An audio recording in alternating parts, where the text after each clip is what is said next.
Sab, ang baba ng grades mo, ha? Kailangan mong i-improve to. Ang hirap po kasi talaga, ma'am, ng functions eh. Hindi ko po magets. Atom, halika dito sandali.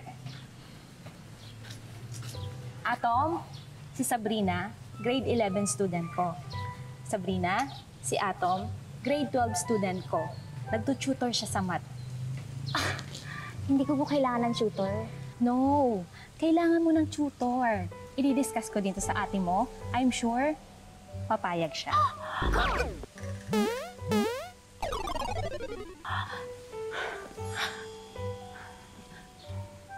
Ma'am, wag na po. Kakausapin ko na lang po yung ate ko. Ako na pong bahala, okay?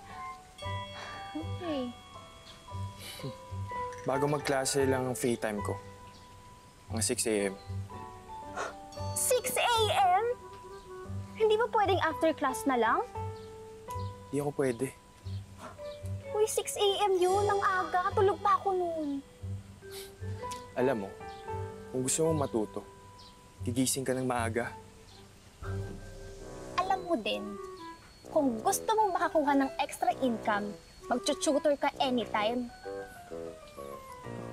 Di kasi lahat ng tao, katulad mo, yung nagsasayang ng oras, pagkatapos ng klase. Did you just shade me?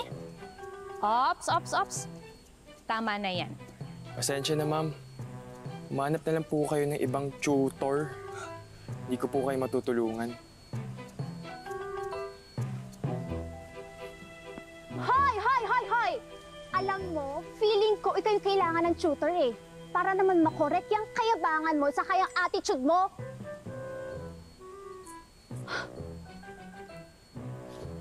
Tama na yan.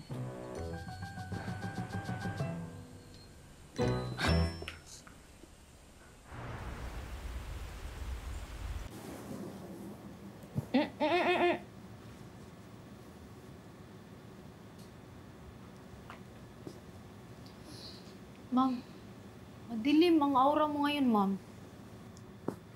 Paano hindi didilim? Si Ma'am Delilah hanggang ngayon hindi nagbabayad ng renta. Tapos may dumating pang weird na tenant na pumorma sa akin. Diyos ko. May magnet ata ako ng kanigahan today. Ma'am, baka kailangan niyo magpatawas, ma'am. Baka may masamang espiritu ba? Sumusunod sa'yo lagi, kaya ka ganyan. Ay, yung tiyahin ko sa Sikihor, ma'am. Magaling sa ganyan. Gusto mo tawagan ko, ma'am? Sige, Hor, wag na. Para ka rin si Ma'am Delilah. Hindi nga ako naniniwala sa mga ganyan. Ano to? Ang alikabok, Mau. Ano ba yan?